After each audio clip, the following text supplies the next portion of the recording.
عمرك سألت نفسك ليه شركتين ممكن يبدأوا من نفس النقطة وبإمكانيات وقدرات متشابهة وبعد سنين تلاقي واحدة بقت أسطورة والتانية تقريبا ما بقتش موجودة؟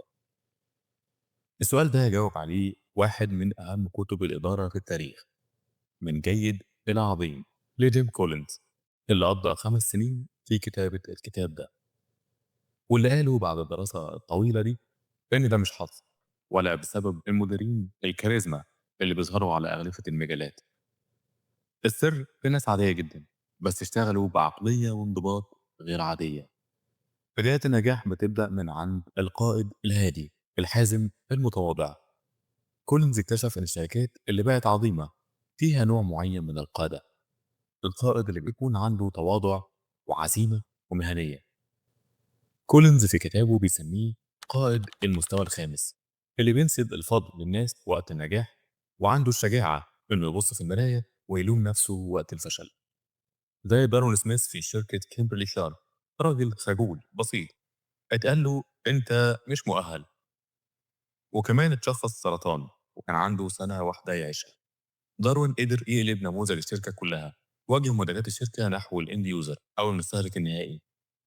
المحللين الاقتصاديين قالوا ان ده تهور، لكن النتيجة ان الشركة بقت رقم واحد قدام عمالقة زي بي ان جي. كل اللي قاله داروين ان عمري ما بطلت شغل وبحاول اكون فعلا مؤهل. ودي القاعدة الأساسية اللي تقدر تغير قواعد اللعبة. اختار الأشخاص أولا. قبل ما تسأل إحنا عايزين نوصل لإيه، شوف في الأول مين رايح معاك. اختار الناس صح وهم هيقدروا يتعاملوا مع أي طريق أو ظروف، لكن لو الناس غلط ولا أي خطة هتقدر تنقذك. ارفع معيار التوظيف، اختار الناس بعناية. غير الكرسي لو شايف شخص موهوب في مكان غلط. حط أفضل الناس عندك على أكبر الفرص مش على أكبر المشاكل. وده اللي عمله داروين، نقل نجومه لسوق المستهلك بدل ما يدفنهم في المشاكل. حد هيسأل والمشاكل اللي موجودة فعلا، الواقع الأليم هنعمل معاه إيه؟ الرد في الكتاب في حاجة اسمها متناقضة ستوكودايل أو ستوكودايل بارادوكس، نسبة إلى ضابط أمريكي اتسجن واتعذب 8 سنين في الحرب. قال بعدها إن اللي فقدوا الأمل ماتوا، واللي أنكروا الواقع ماتوا برضه. قال أنا عشت لأني كنت صادق مع الواقع ومؤمن في النهاية. الكتاب هنا بيقول لك ما تفقدش الإيمان أبدا إنك قادر تنتصر في النهاية، لكن برضه لازم تواجه الواقع. المتفائل بشكل عمياني اللي بينكر الواقع اتضحك وما قدرش يكمل. الفكرة إنك تمسك الحبلين مع بعض، أمل صلب وعين على الحقيقة من غير ما تدور على مبررات. بعد كده بتيجي حكاية الأنفت.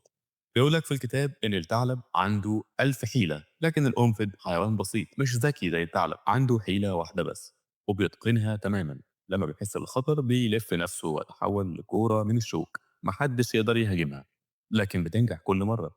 يعني شطارة مش إنك تجري ورا كل فرصة، ولكن ورا الحاجة اللي تقدر تكون فيها الأفضل وتركز عليها.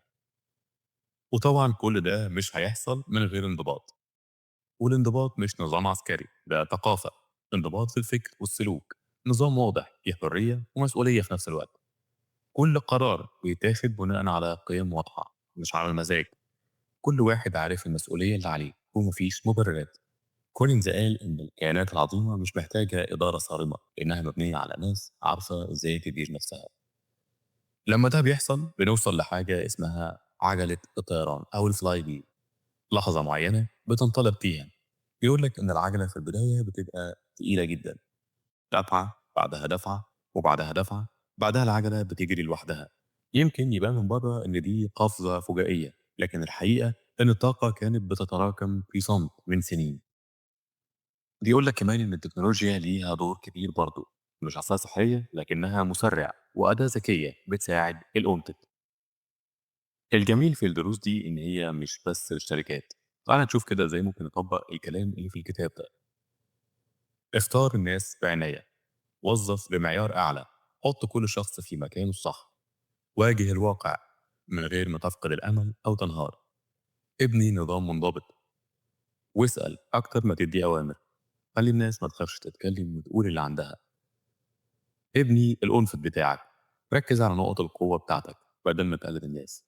ناقش مع فريقك بمنتهى الصراحة، نقدر نكون الأفضل في إيه؟ إيه أكبر محرك للاقتصاد بتاعنا؟ واللي مش هتقدر تتفوق فيه وقف.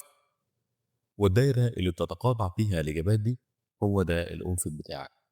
هو ده نعم أو لأ لكل قرار. ممكن ترفض 10 فرص كويسة عشان توافق على فرصة واحدة عظيمة تناسب الأنفق. حاول تخلي الانضباط عادة. ادفع العجلة كل يوم. مفيش وقت معين هتنطلق فيه. في توظيف صح بمعايير دقيقة. في قرارات مدروسة. في خدمة أحسن. في نظام منضبط مستمر طول الوقت. والانطلاق هيجي لوحده. التكنولوجيا مهمة. شوف التكنولوجيا ممكن تساعد الأنفق بتاعك إزاي، وهل هتدعم المحرك الاقتصادي بتاعك؟ لو تبنى التكنولوجيا دي. في النهاية أنت القائد اللي يقدر يبني حاجة عظيمة من غير دوشة. انسب الفضل الفريق وتحمل الخطأ. اختار الناس كويس وما تخافش تواجه الواقع. اعرف كويس إن أي مشكلة هتعدي. المهم إنك تلتزم وتحاول تاخد خطوة ولو صغيرة كل يوم. مش لازم تكون شخص خارق، يكفي بس إنك تكون ثابت، متواضع، عنيد في الصح. من جيد العظيم مش مجرد كتاب، ده طريق تمشيه لحد ما العجلة تدور. انت كمان تقدر تتحول من جيد إلى عظيم وتوصل لمكان انت نفسك ما كنتش تتخيل انك ممكن توصل له. وبس كده، ونتقابل قريب ان شاء الله.